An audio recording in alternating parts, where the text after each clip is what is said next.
Hi everybody, how's it going? Welcome back to Gibbous, a Cthulhu Adventure, where we have just got our very good friend Kitty stuck in some sort of trap thing over here. I'm not really sure what happened, to be honest, but it looks like we're going to be going it alone from this point on, and we've opened up this doorway. So let's head through and see what is awaiting us in here, shall we? Ooh, what is this place? Oh, I did not expect this here.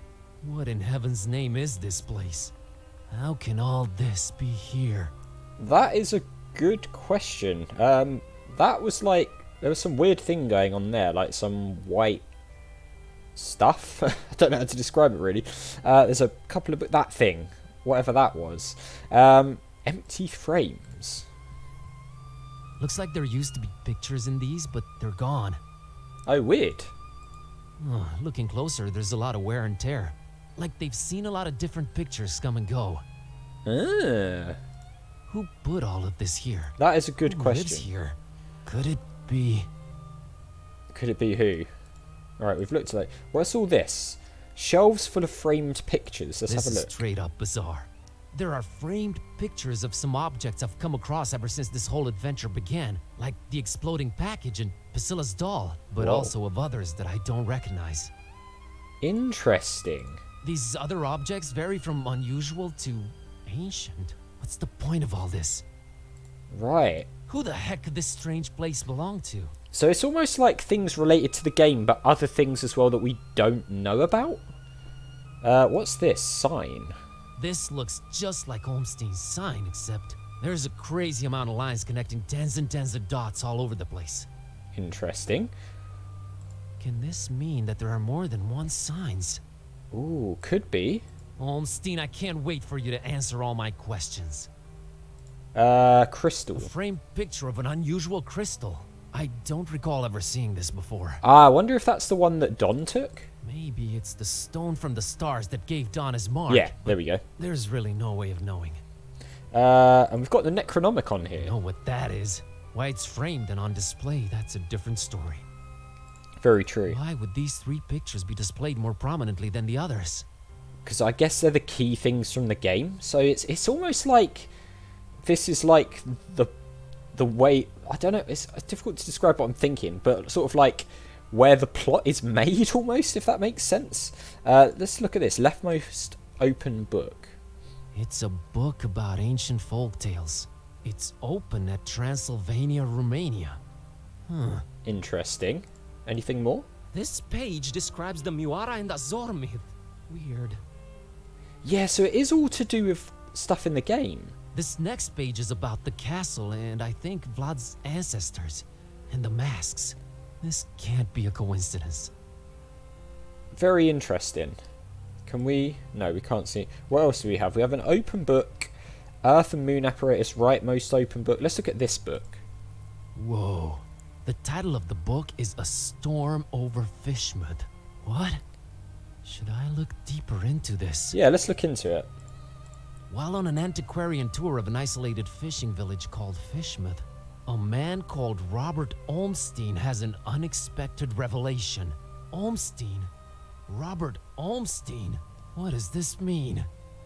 It's like it's all been written in advance, really. I suppose that kind of ties into what they were saying before about how there was like a level of fate and things about all of this. Let's see what this page says. It had all started with the strange fishiness of the local populace, but now it was clear. There was more, so much more to this. It was as if whispers of dark ancient legends, revelations of unfathomable ancestry, madcap globe-trotting adventures, and the ever-present threat of slumbering horror were all coming together into one blood-red line under the watchful eye of the Necronomicon. Pretty interesting. Holy hardcover hermetical history. I've stumbled onto something big. It does I'll just feel keep like that. reading, I guess. Go on then. These stories are too dark and beautiful not to come to life, uttered Olmstein with an enigmatic smile. Even the one ending with this world's complete destruction. There is no story if there is nothing at stake, came Olmstein's answer. The roles are set, the actors will come and go, and we will be here, watching. And controlling it? Sometimes, when the time is right. Why not make it always? Always. Where is the fun in that? And he let go of the book, watching it drop in slow motion into the crowd below. The end. It's almost like Olmstein's like pulled the strings on this from the word go. Right, a huge porthole. Huge porthole looking into a greenish abyss. There's something off about it, though. Yeah, I noticed that. It's like it's shimmering every once in a while. I'm getting a very strange vibe from it. Okay, can we do anything on it? Whoa, okay, we can. What's this? Some sort of a book and a couple of symbols. Oh, that's oh god, where the voodoo gentleman's house is. Fishmouth. The festival, that is. That's the attic place where we found the little ritual.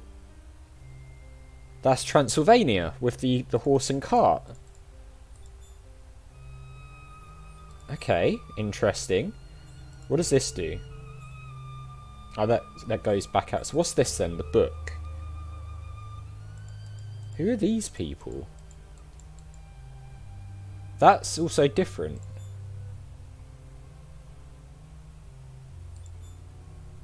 Okay. So these may be different stories with different symbols and different characters. Who are these people? Yeah, look, the symbol's always different, but these things are the same. The book. Interesting. And that's us. Okay, there's us. Look, so we're there as well. So, interesting. So it's almost like we're just one of many who've maybe done this before. I don't know. What's this thing then?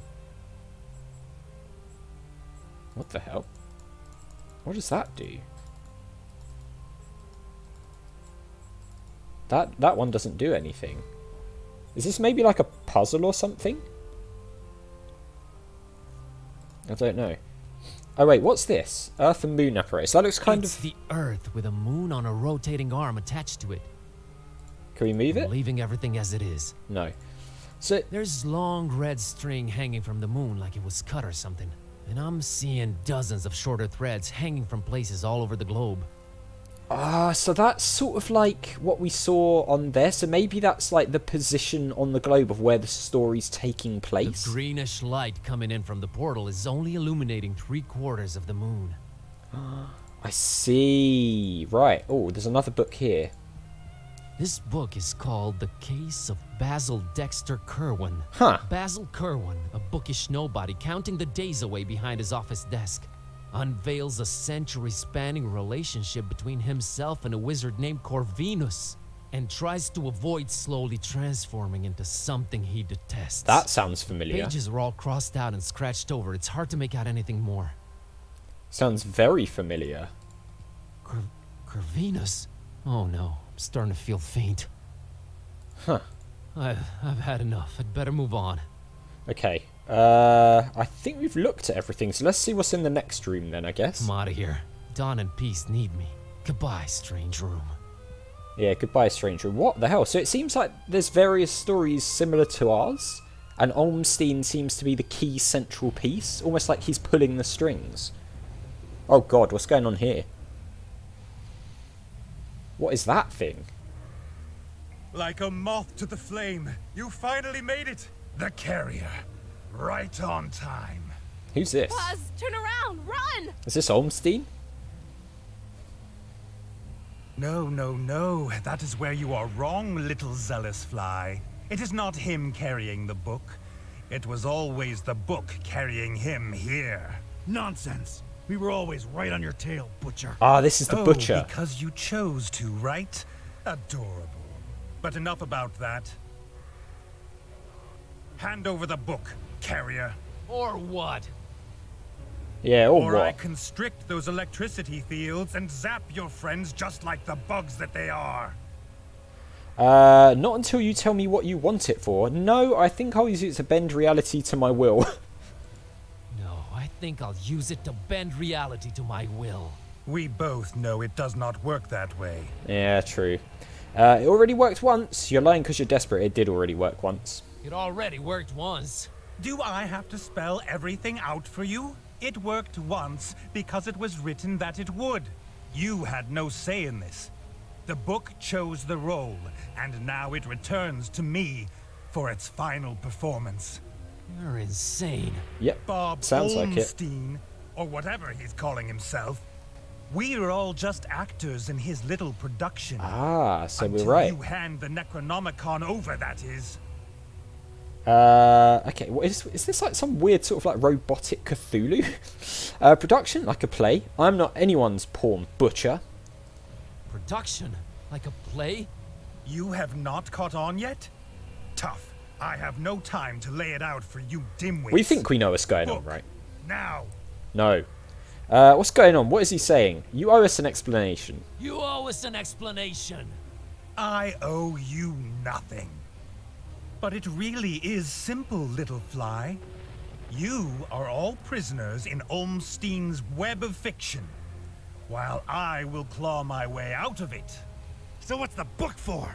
A fine seeker you turned out to be. It is the magic wand in the illusionist's toolkit. This thing called Olmstein likes his stories. He simply set loose the magic wand into our boring world and watched it turn myth into reality. So many Why, though? possible storylines he planted seeds for. The carrier, the seeker, the protector, the beast. Same roles, different actors. So it is sort of like we were So saying. much more fun when you defy all laws of nature and existence. Give me the book. Screw you, you're not having the book. So yeah, it is like this story is going on everywhere with different characters and slightly different objects and things like that. I like that. That's a pretty cool concept. What will you use the book for? Planted seeds? I'll never give you the book. What will you use it for? What will you use the book for? The crowning achievement of my life's work with flesh and blood and metal. Breathing life into one of Olmstein's favorite characters. The Hafgufa? The mind-controlled hyper-kraken? The mind-controlled hyper-kraken. For now. But what matters is what it shall become. Ya Cthulhu! He who dreams at the bottom of the sea, awaiting his awakening. The perfect triangle. The huge pair of wings you dug up in Forum Maris, and the oversized squid you raised in Fishmouth. The huge pair of wings you dug up in Forum Maris. The first angle. Wings of the dragon. The oversized Kraken you raised in Fishmouth. The second angle. Head of the Kraken. You. The third angle. Iron will of man. You're just mind-controlling some poor Frankenstein creature, you psycho. It's Part kind of man, right. Part Kraken, part dragon. Made one by the Necronomicon. And now, the moon is right. Why here? Why is this place special? The moon is right, so Olmstein is an... Why here? Why is this place special? If the Necronomicon's really related to the moon, it must be where the book is at its most powerful right now. Makes sense. This is where all his possible realities converge. Where I step out from between them. But it's probably written that he loses, right? If everything's written and follows like the set roles, he's probably written that he's going to lose. The moon is right. The moon is right. Oh, Olmstein. Fine bunch of actors you were dealt this time. They have seen all and understood nothing. No, wait. Olmstein, the moon, the Necronomicon, the Kraken. I think I'm starting to understand. Are you now? Yep. Olmstein is plain evil. Olmstein wanted the monster here. Olmstein wanted the monster here. And why is that? Because every good story needs a monster.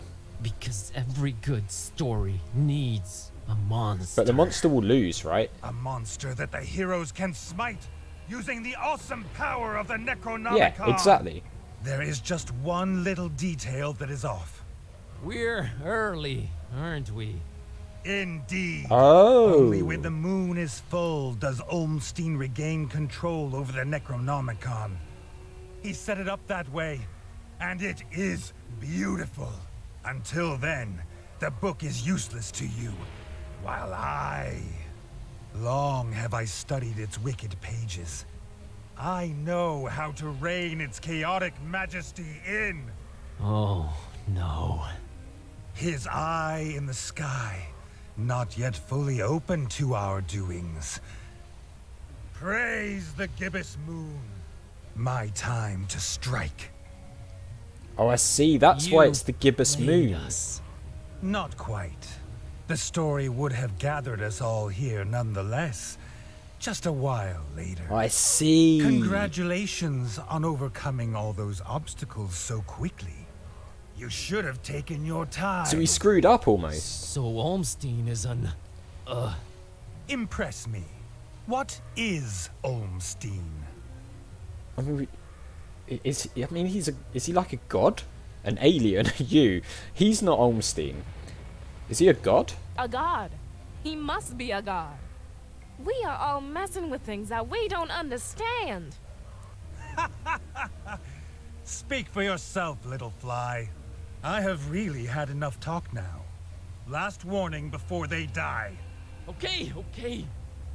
Here. No. So we're early, so if we'd come on time, he would lose, right?